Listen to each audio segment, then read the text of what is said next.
Не включайте духовку, пока не увидите этот рецепт. Этот шоколадный торт готовится прямо на сковороде. Получается высоким, мягким и настолько нежным, что мало кто верит, что он без выпечки в духовке. Всем ассаляму алейкум, добро пожаловать на мой канал. Давайте приготовим вместе. В миску всыпаю 260 граммов муки. Добавляю 100 граммов сахара. 10 граммов какао. 10 граммов разрыхлителя. И щепотку соли для баланса вкуса.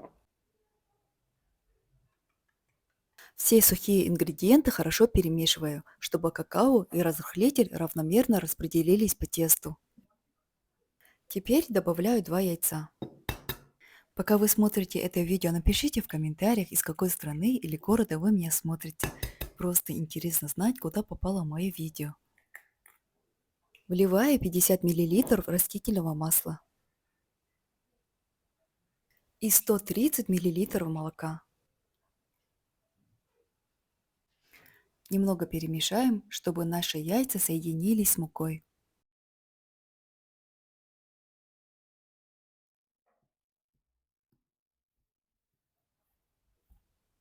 Думаю, этого достаточно. Теперь вливаю 100 мл крутого кипятка и сразу быстро перемешиваю.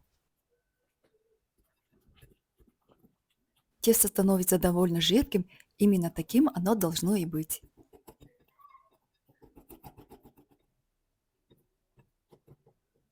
Вот такое тесто у нас получилось, густая, как сметана. Сковороду заранее слегка смазываю маслом и хорошо разогреваю. Диаметр моей сковороды 26 сантиметров. Выливаю по одному половнику теста на сковороду и равномерно распределяю. Так выпекаю все коржи.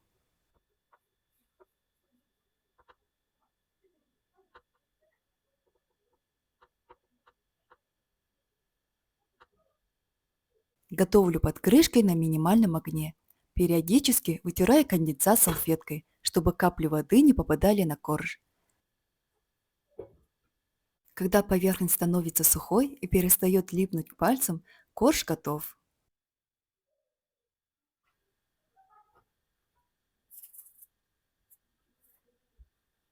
Перекладывай корж на решетку, чтобы он полностью остыл. Так снизу не скапливается влага и корж не становится мокрым.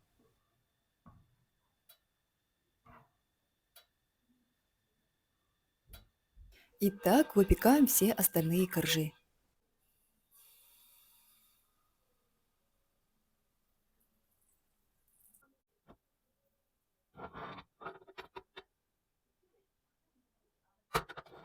Наши коржи готовы. Из этого количества теста у меня получилось 5 коржей.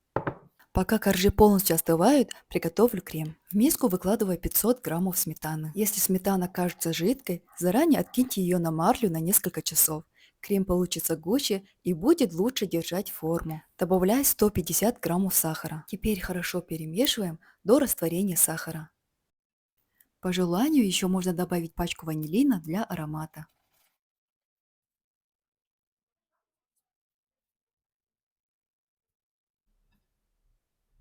Вот такой крем у меня получился. Все коржи полностью остыли, можно собирать торт. На блюдо выкладывай первый корж. На каждый корж выкладывай по 3 столовые ложки крема и равномерно распределяю.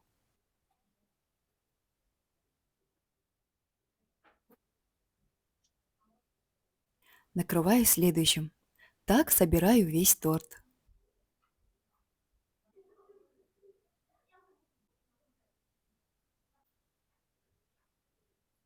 Сверху и по бокам также покрываю торт кремом. И напоследок украшаем торт. Я посыпала просто какао.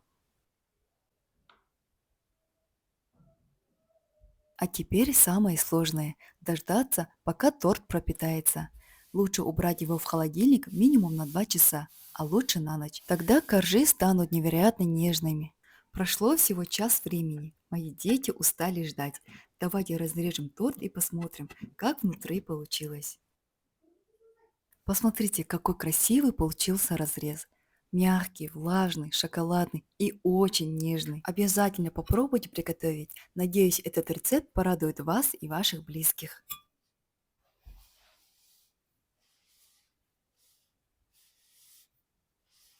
А теперь самое интересное. Мы приготовили первый вариант торта на сковороде. Сейчас покажу второй, на кефире. Обязательно досмотрите до конца, чтобы сравнить оба рецепта и решить, какой понравился вам больше. Сегодня готовим домашний торт на сковороде. Он получается невероятно нежным, мягким и очень вкусным. Готовится он просто и без заморочек, из минимум продуктов. Всем ассаляму алейкум, добро пожаловать на мой канал. Начнем с приготовления нежного заварного крема. В миску разбиваю 2 яйца. Всыпаем 100 граммов сахара. Добавляем щепотку соли для баланса вкуса. Все хорошо перемешиваем до растворения сахара и соли.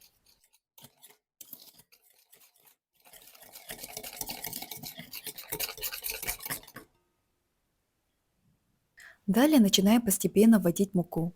Всего нам понадобится 4 столовые ложки. Это около 60 граммов. Добавляем по одной ложке и каждый раз тщательно перемешиваем, чтобы не было комочков. Сначала первую ложку хорошо размешали, потом вторую, третью и четвертую.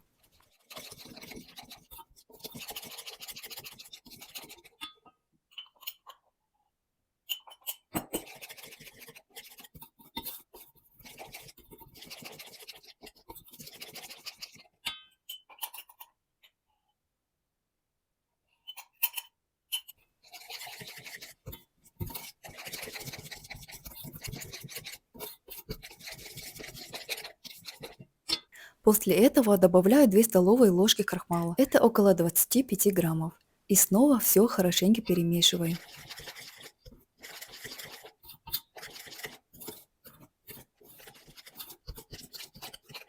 Теперь вливаю молоко. Для начала совсем немного, буквально чуть-чуть, чтобы развести массу. Все хорошенько перемешиваем. Далее добавляем немного ванилина для аромата и вкуса.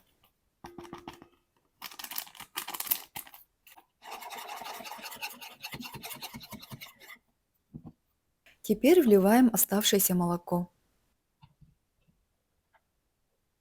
Все хорошо перемешиваем до однородности.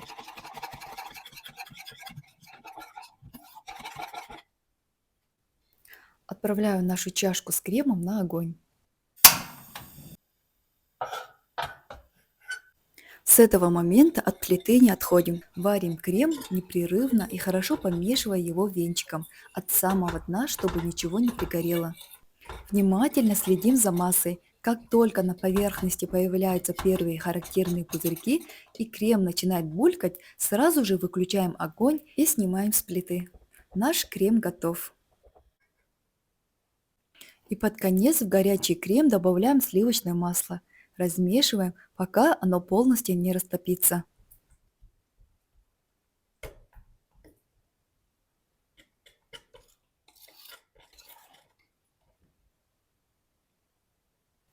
Накрываем пищевой пленкой в контакт и оставляем охлаждаться. Можно также оставить крем на ночь в холодильнике.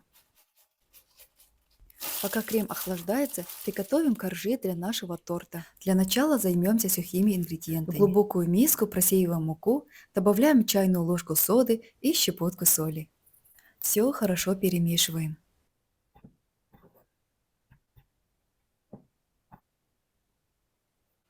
Пока оставляем в сторону, теперь займемся жидкой основой. В отдельную миску наливаем 200 граммов кефира. Это 1 стакан.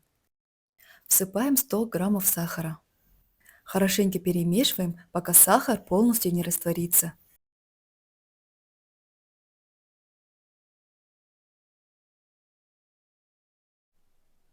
Затем постепенно всыпаем нашу мучную смесь. Я делаю это в 2 этапа. Сначала замешиваю тесто лопаткой, а когда соберется в комок, работаю руками.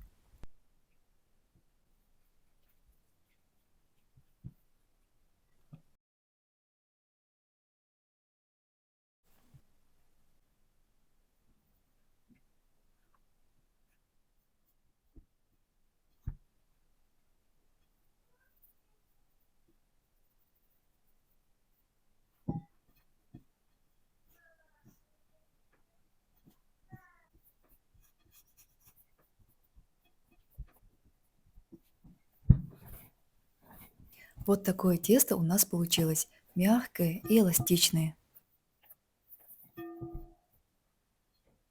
Посыпая стол мукой и делим наше тесто на две части.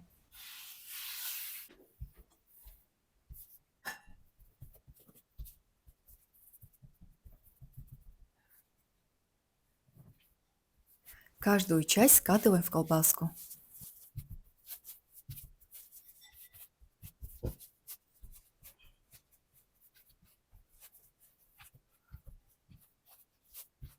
Теперь каждую колбаску разрезаю на 4 кусочка. Если вы хотите одинаковые кусочки, можете взвесить каждую, а я делаю это на глаз. Всего у нас получается 8 заготовок. Из каждого кусочка формируем шарик.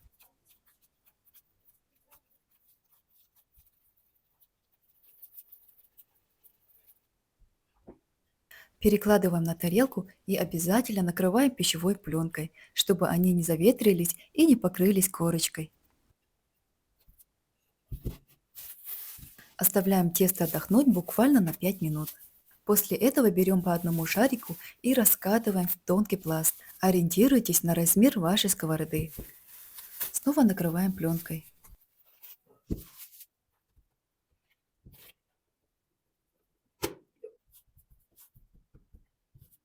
Диаметр моей сковороды 26 сантиметров, а коржи я буду делать чуть меньше. Обрезаю их с помощью крышки диаметром 22 сантиметра. Просто кладу сверху крышку и обрезаю все лишнее. Кстати, из этих обрезков у нас получится еще один девятый корж, а остатки пойдут на посыпку для украшения торта.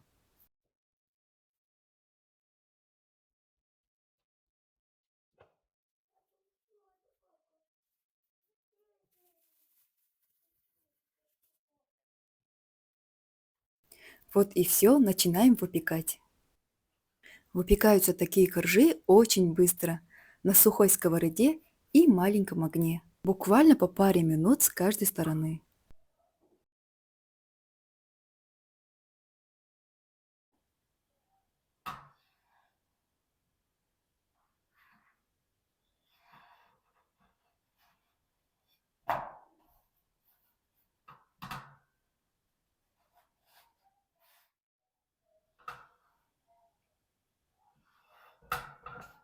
Наши коржи готовы. Крем к ним подойдет абсолютно любой, на ваш вкус. Коржи получаются невероятно мягкими, отлично пропитываются, а сам торт просто тает во рту.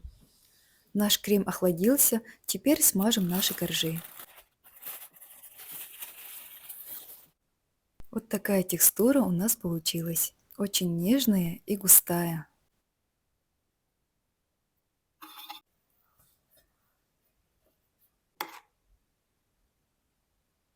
На каждый корж я кладу 2 столовые ложки крема с горкой. Равномерно распределяю.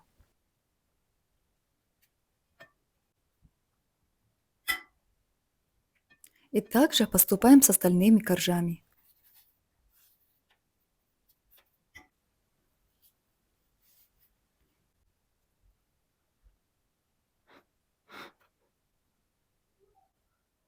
Сверху посыпаю крошкой.